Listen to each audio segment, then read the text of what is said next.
hurdles I had to overcome. There's been a lot of skeptics and critics. I overcome it all. I hold on my tongue. I kept praying to God. And I asked God to give me one last shot. Every dog has his day. And you know something, in boxing, people could be critics, say this fight don't mean nothing, that fight don't mean nothing, but if you're a real historian, it's the fights that mean something, it's the fights that nobody put a lot of weight in going in. Them are the fights that stood out. And anything can happen in the fight game.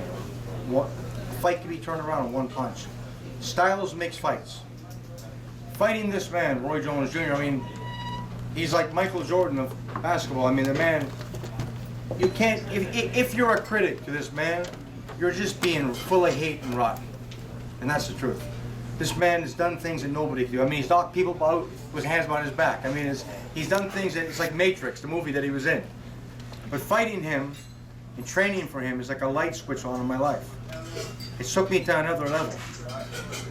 And I'm going to be honest with you,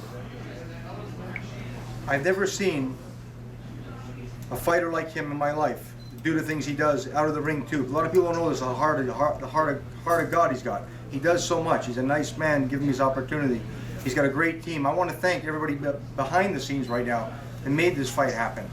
You know, I trained hard for this fight. This will be my last professional fight. If I win this fight, that's it. If I lose, I'm in. But I'm going to tell you something today. I'm not taking nothing away. I'm coming to fight. And I'm coming to blame my heart out. I ain't taking, there's no man born of a mother that I'll take a back step to. And if somebody's going to say something to me, say it to my face in the parking lot. That's the kind of man I am. I don't sit and miscall people, talk about people. I don't take no quarter, nor do I give a quarter. I come here to fight.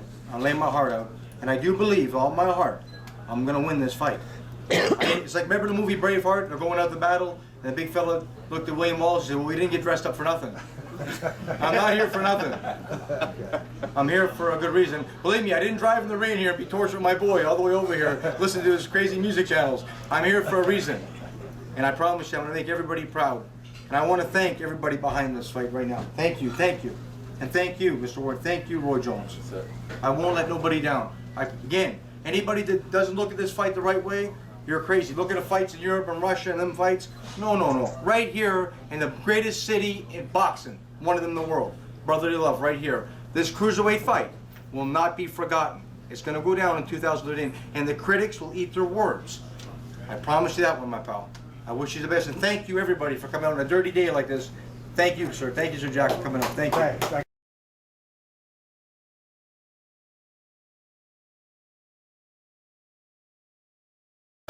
you all. It's an honor and a pleasure to be here. As you know, I love being in the city of brotherly love. I know how much they love boxing and how much boxing has meant to this city.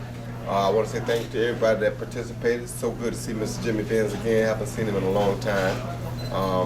The good thing about it is when you see Jimmy Benz on the scene, you know a fight about to happen for real. You know, it's like when I seen Jimmy Benz, my heart just went to another level. I said, whoa, somebody about to fight, you know? So when you see Jimmy, you just to me, you just know it's on. I thrived my career off of being a man of my word. You know, people always talk about this, they talk about that, they talk about the champions who do this and don't do that. Well, I always said, if a guy offered to fight me or asked to fight me, and I was capable and I could, I don't turn down nothing. I don't hard to, one of my colleagues up now because I don't hard to turn that down. So when he said he wanted to fight Roy Jones Jr. and that was going to be his last fight, that's big to me. And I know that being a gypsy, being a bare knuckle champion, this guy has a heart that's like no other. So when you see these type of fighters, are the type of fighters that make legendary nights. These are the guys that the fights are made of. These are the guys that make the real fights, the fights that I wouldn't provide on my own because I ain't gonna stand there and go all day with you like that. But they do. So at any time, these guys can end the fight. They dangerous the whole night long. But if I'm gonna continue to fight, I don't wanna fight nobody that's not gonna be a challenge because I don't have a reason to get up. So when he said he wanted to fight, I stopped, went back and looked at him. Bare knuckle champ, I said, You know, I raised game chickens a lot of my life, and I know what it means to be game. This dude is game, and I know this. So when you see a guy that's game, you gotta know that, I mean, from round 1 to round 12, he gonna believe he can win. I don't care how much you beat her, he's still gonna be there trying to land that one punch to get you out. That's what I live for. That's what I love.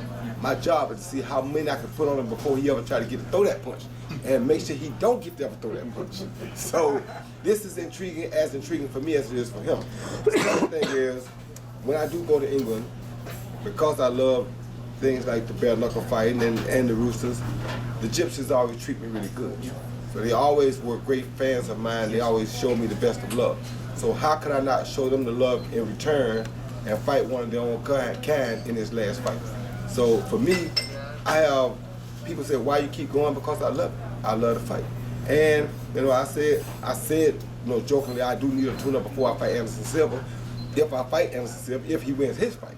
But I don't look at nothing as a tune-up because I know everybody's out there to knock you out. Like he said, he said, Roy Jones Jr., oh, I can knock him out.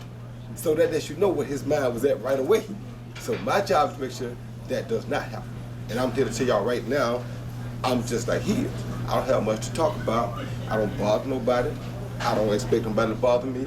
I'm the type of guy that, like he said, if you got something to say to me, I'll see you in the parking lot. So I guess December 4th, I'll see him in the parking lot.